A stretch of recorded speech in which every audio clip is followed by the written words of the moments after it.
जी हम फ्रेंड्स, तो हम पढ़ते थे सुबह शाम लेकिन 3 पेज में शुरू करते हैं आपका सेशन। 3 बजे से जनरल शुरू करते हैं मोटिवेशन को पढ़ते हुए जाने का। तो एक बार क्या होता है, एक साधु को इस बात से परेशानी कुछ भी लंगोट हर रोज चूहे खा जाया करते थे। तो गाँव वालों ने कहा कि बिल्ली पाल लो, तो बिल्ली चूहे को खा जाएगी, तो तुम्हारे लंगोट नहीं खा पाएंगे चूहे। तो उनके कहने पर उसने बिल्ली पाली तो बिल्ली को दूध पिलाना। अब साधु जाके कहता है कि दूध के लिए क्या करें। गाँव वाले कहते हैं कि भैंस पाल लो, गाय पाल लो, गाय पाल ले। अब गाय को चारा चाहिए। गाँव वाले कहते हैं कि इसको खेती बाड़ी करने लग जाता है। अब परेशान हो गया है कि मैं गाय को संभालूं कि खेती बाड़ी को संभालूं कि बिल्ली को संभालूं। मुझे तो अपनी लंगोट बचानी थी, चूहे के खातिर इतना झगड़ा कर लिया। आज तो हरी भजन करने के लिए होटल लगा पास। अब क्या करें। तो गाँव वालों ने कहा कि एक विधवा औरत है, उसको रख लो, थोड़े पैसे वगैरह दे देना, घर का काम कर लेगी, आपकी खेती बाड़ी का काम कर लेगी, अपनी गाय को भैंस को बिल्ली को सबको संभाल लेगी। तो रखने लगे। महिला थोड़ी भली थी, उसके साधु की थोड़ी सेवा करने लगी, सिर दबाने लगे, पाँव भी दबा देती थी। जब देर से उसको समय मिलता, जब भी साधु उसको थकाव महसूस होता। अब गाँव ने कहा कि भाई साहब ये बात गलत है, शादी करनी पड़ेगी आपको इसमें कैसे। तो उसने शादी भी कर ली। तो उसने मरते मरते अपने शिष्य से यही कहा कि कुछ भी हो जाए बिल्ली मत पालना, मतलब अगर बिल्ली पालोगे तो ऐसा जमाना हो जाएगा। मैं आया था हरी भजन करने और किसी और राह पर चल पड़ने लगा। तो लोगों को कहना मत करिए, है ना। अपने दिल की सुनिए, आपके भीतर ही सोए, भीतर की आवाज सुनिए, आपको लग जाता है कि क्या बिल्कुल सही हो, क्या बिल्कुल गलत है आपके लिए। ठीक है, शुरू करते हैं आज का सेशन। आज हम क्या पढ़ने वाले हैं। आज हम 3 पेज पढ़ेंगे, बहुत थोड़ी सी बात है, 3 पेज फर्स्ट सेकेंड तक 3 पेज पढ़ेंगे, जिसमें हमने क्या क्या पढ़ा है। जो हमने एक नया टॉपिक शुरू करा है। कल हमें ना बल वगैरह पढ़ रहे थे, आज हमने ना ये पढ़ा प्रतिबिंबों के बारे में पढ़ा, है ना। कि कोई वस्तु यहाँ रखी हुई प्रतिबिंब कहाँ बनता है, ये सब ऐसे तो कौन से पढ़े। दर्पण के बारे में पढ़ा, समतल दर्पण की आवश्यकता होती है, गोली दर्पण की आवश्यकता होती है। इसका एक पेज पढ़ा हमने, पता नहीं क्या है, लेकिन चलो लास्ट में डिस्कस करते हैं, धीरे धीरे याद आएगा। लास्ट में हमने पढ़ा कि प्रतिबिंब अगर वस्तु यहाँ रखी हो तो प्रतिबिंब कहाँ बनेंगे। इसके ऊपर नीचे कुछ सूत्र है जो बहुत ज्यादा याद नहीं होंगे। मेनली देखो, उत्तर दो दर्पण होते हैं, दोनों में हमने ऊपर तो 2 गुण पड़े, उत्तर में नीचे हमने 6 गुण। दोनों पर यूँ कहा कि वस्तु, मतलब देखो, अगर वस्तु बहुत ज्यादा दूर होगी, शोर में बताने की कोशिश होगी। अगर वस्तु बहुत ज्यादा दूर रखी हुई होगी तो वस्तु का प्रतिबिंब जो बहुत छोटा सा बनेगा। इस वाले दर्पण में कैसे, इस वाले दर्पण उत्तर दर्पण बहुत ज्यादा दूर रखी हुई छोटा सा बनेगा, आपस में बनेगा, लेकिन सीधा बनेगा। अब थोड़ी सी पास आ जाएगी तो थोड़ा पास आ जाएगा, थोड़ा सा मतलब थोड़ा सा बड़ा हो जाएगा, वैसा वैसा रहेगा, बाकी सारा काम वैसा वैसा रहेगा। थोड़ा सा बड़ा बनेगा, बहुत छोटा था, अत्यधिक छोटा तो छोटा रहेगा, बाकी सारा काम वैसा वैसा। फिर पग दर्पण, इस वाले ये था, इस वाले दर्पण में आता तो क्या होता है, सेम दोनों बातें ऊपर वाली सेम लेगी, जो कहा वो कॉपी पेस्ट करना है। बस ये वास्तविक होगा और सीधा होगा, स्थिति होगी वही, मतलब थोड़ा बहुत दूर और थोड़ी पास रखेंगे उससे। तो फिर अगले में क्या होगा, अगले में 4 गिवन है, जिनमें अभी आप इससे पहले वाला सेशन लिया होगा, चीजें आप समझ पा रहे होंगे, ठीक, अच्छे समझ आ रही होगी आपको। इससे नीचे क्या होता है, इससे नीचे 4 पॉइंट और है इस वाले दर्पण में टेक्निकल तरीके से आपको ऐसे चलताएंगे। तो वस्तु कहाँ रखी हुई वस्तु तो सी कहेंगे, एफ कहेंगे। फिर क्या क्या बनेगा, कैसे बनेगा, तो 1 2 3 यहाँ अपन सीढ़ियाँ करते हैं, यहाँ 2 करते हैं, और यहाँ अपन 3 एक जैसा करते हैं कि वास्तविक और सीधा, वास्तविक उल्टा, पता है एक जैसी चीज से कोई वास्तविक सीधा, मेरे को उस बॉक्स में यही जाना, तो शायद वास्तविक सीधा और आभासी उल्टा लास्ट में ये था शायद, है ना। फिर इसके बाद सेकंड नंबर पे क्या था, 1 2 1 2 1 2 ऐसे करके अपन 1 2 1 2 1 2 ऐसे करके बनाते अपन, ये और लास्ट में बनाएंगे ये मतलब 1 2 1, ये श्रृंखला बनती थी। फिर यूं बताते अपन की सीसी भी बनता है, बी भी बनता है, सीसी भी बनता है और एडी भी बनता है, ए से अनंत बनता है, डी से दर्पण बनता है। ये मैंने पैटर्न बता दिया आपको, जो भी हमने पढ़ा, बस बाकी सूत्र नीचे, और नीचे सूत्र अपन लव करके बताते हैं, ऊपर सूत्र अपन क्या कहते हैं, क्या फर्क करके याद करते हैं। नीचे सूत्र जो वास्तविक वस्तु की लंबाई दूरी, और नीचे आवश्यक, और एम पर होता है तो ऋणात्मक होता है, एम से दूर होता है धनात्मक। तो लास्ट में सेकंड पेज में क्या पढ़ा, समतल दर्पण वास्तविक गोलीय दर्पण। देखो समतल दर्पण जानते हैं, जो सीधा सपाट दर्पण समतल दर्पण, उसको चांदी की पर चढ़ा, उसमें उसकी क्या विशेषता होती है, तो हमने 6 पॉइंट याद करते हैं। दोनों ऐसा है कि वास्तविक और आवश्यक प्रतिबिंब क्या। फिर नीचे बताते हैं, हाँ फर्स्ट में ध्यान है प्रतिबिंब मतलब।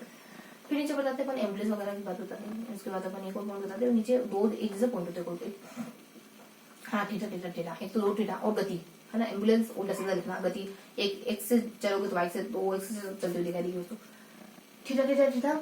तो एक तो ये था कि कोई वस्तु ठीठा कोण पर रखी तो दोनों ठीठा कोण पर रखी, जो कोण बन रहा है कितने प्रतिबिंब बनेंगे, तो एक 360 बटे ठीठा 160। अगर सम संख्या हो तो सम प्रतिबिंब बने तो तो दूसरा थीटा बटे -1 है अगर बीच में प्रतिलोम है तो। अगर आपने पहले बार स्टेशन आपको चीजें अच्छे से याद होगी, फटाफट याद होगी, आप अच्छे से याद कर, मेरा मकसद आपको याद करना, आपको अच्छे से याद करना है। तो ये है बस, ये समतल है। और उत्तर में जाते हो ना, उत्तर लवण किसको कहते हैं, ये वाला निकला हुआ, ये आप गाड़ियों में लाइट वगैरह में स्ट्रीट लाइट में देखते हैं, और ये निकला होता है ऐसे ध्यान को, ये ऐसा आकार होगा। अवतल लवण कैसा होता है, ऐसे। इसके उपयोग कहाँ का करता था, मैंने कहा था कि पति पत्नी बीवी बच्चे सब, एक बच्चा डॉक्टर था, एक पता नहीं क्या था, एक दो बच्चे ऐसे थे, मतलब 3 बच्चे थे, पति पत्नी पता नहीं क्या था, हमने कोई टेप बनाई थी, पति क्या करता है, पत्नी क्या करती है, चश्मे का काम, पत्नी का भी ऐसे ही कुछ था, है ना। सामने आएगा तो बता लो आराम से। तो ये हमने पढ़ी है इसको। हाँ, और एफ पी फो मतलब बहुत सारी चीजें पढ़ी थी, मैं थोड़ा सा बता देती हूँ, मतलब सी क्या है, पी क्या है, ये सब वगैरह वगैरह पूरी तरह से जुड़े कुछ फैक्टर पढ़े थे। तो यहाँ हमने एक कौन सा पढ़ा था, ये है ना। तो यहाँ ये सी, फिर देखो ये कुछ नहीं, मेरे पास सी है, एफ है और पी है, ये तीनों कॉन्सेप्ट है ना। ये तो हमको चित्र से बताने पड़ेंगे कि पी कौन सा है, सी कौन सा है, एफ कौन सा है। तो ऐसे बता दोगे कि दर्पण है, गोले दर्पण के सामने बना हुआ है, ये सी कहलाता है गोले दर्पण। सी मतलब क्या होता है, सेंटर। ये फोकस है, पी मतलब क्या होता है, पी मतलब ध्यान नहीं आ रहा। उसका 2 त्रिज्या बच गई, को ध्यान कर लेती। त्रिज्या किसको कहते हैं, अक्ष किसको कहते हैं, मुख्य अक्ष किसको कहते हैं। तो इसके लिए हमने एक चित्र बनाया था, आगे चित्र बनाया था ऐसा करके। ये था केंद्र अपना, और ये था नहीं, ये था ध्रुव ऊपर और ये था केंद्र। इसको अपन कहते थे मुख्य अक्ष, ये थी अपनी त्रिज्या, और यहाँ डैश करके बना दी, ये अपना अक्ष था। इसी चित्र से परिभाषा निकाल लोगी, परिभाषा बनाने की कोशिश कर लोगी, ऐसे करके हमने याद करा था। ये था सेकंड पेज। फर्स्ट पेज पे तो कुछ नहीं था, फर्स्ट पेज पे कुछ नहीं था। फर्स्ट पेज पे क्या था, बस इतना कि ज्यादा समझ नहीं, खत्म करें। फर्स्ट पेज पे बस इतना कि प्रतिबिंब किसको कहते हैं, आभासी वास्तविक प्रतिबिंब क्या होते हैं, दूसरा अपवर्तनांक क्या होता है, अपवर्तन क्या होता है। तो प्रतिबिंब क्या होते हैं, प्रतिबिंब मतलब चीजों को दिखाई देना, अपवर्तन के थ्रू वास्तविक में दिखाई देना है, प्रतीत होना, प्रतिबिंब कहलाता है। प्रतिबिंब होते थे वास्तविक क्या आभासी, आप वास्तविक में बनते हैं, प्रतिबिंब प्रतीत होते हैं, आभासी में प्रतीत होते हैं। फिर ये परिभाषा में उसके बाद अपवर्तनांक क्या होता है।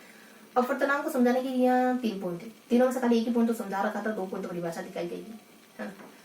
एक यूं है कि इसके अनुपात उसके अनुपात ऐसे करके अनुपात करके परिभाषा की। एक और परिभाषा थी, एक कुछ 3 बातें थी, मुझे ध्यान आ रहा 2 तो परिभाषा थी किसी की, और एक को पता नहीं क्या था।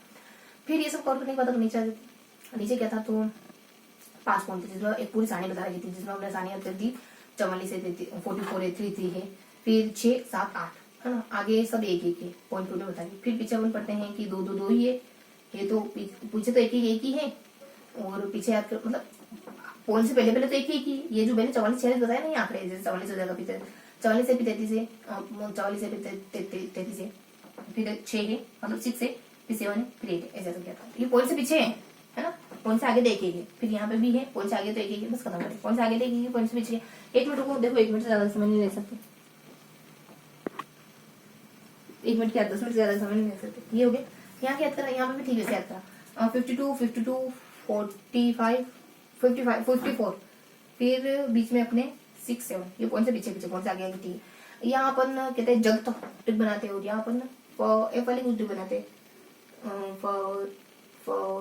क्या बनाते हैं, तो जगत है और एक और पता नहीं, एफ आ रहा है यहाँ पे। इनका मतलब क्या है, जगत से जो अपन जानते हैं, केरोसिन है, जल से जल है, जग त से तापीन का तेल है, तो से कुछ टी से शुरू होना कुछ। फिर यहाँ पे भी ऐसी चीजें है ना, नाम देने हैं कुछ। फिर ऊपर नीचे पढ़ते हैं, इसमें 3 4 पॉइंट, इसमें सूत्र भी है। वास्तविक माध्यम में बटे वायु में, मतलब निर्वात में बटे वास्तविक माध्यम में, एक सूत्र था यहाँ पे।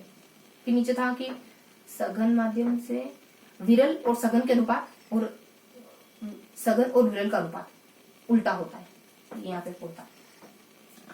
कितने पॉइंट हो गए, 1 पॉइंट 2 पॉइंट। इसके अलावा ऊपर 3 पॉइंट है, एक में तो वही अनुपात करके परिभाषा बता रखी, दूसरे में पता नहीं ध्यान नहीं आ रहा है क्या काय की परिभाषा बताई, ये 5 परिभाषा अपवर्तनांक की। दूसरी बात पता नहीं क्या थी, ऐसी कोई सिंपल सी थी, अरे वो था तरंग दैर्घ्य और ताप कम होता है, ये था। तो ये 5 पॉइंट हो गए अपने। सूत्र, फिर अंग्रेजी फिर हिंदी सारणी, तो 5 पॉइंट कवर हो गए अपने, और अपवर्तनांक में भी कवर हो गया, तीनों कौन से कवर हो गए, प्रतिबिंब वाला, अपवर्तन वाला और अपवर्तनांक वाला। ये था पूरा सेशन। छोटे छोटे से कॉन्सेप्ट पढ़े, क्या ये पढ़ा, तो लास्ट में पढ़ा, सेकंड में पढ़ा, फर्स्ट में पढ़ा, लास्ट में हमने नया वो कांच शुरू कर दिया, क्या दर्पण शुरू कर दिया, जिसमें लास्ट में सानी पढ़ते हैं, बीच वाले में उत्तल दर्पण पढ़ते हैं, मतलब समतल और गोली दर्पण मोटा मोटी तो फर्स्ट वाले में ये पढ़ते, क्या कहते हैं इसको, क्या पढ़ा आपने, 3 कॉन्सेप्ट छोटे छोटे, प्रतिबिंब, मतलब 3 छोटे छोटे कॉन्सेप्ट पढ़े। ये तो पूरा सेशन मिलते हैं, ऐसे सेशन तब तक के लिए जय हिंद।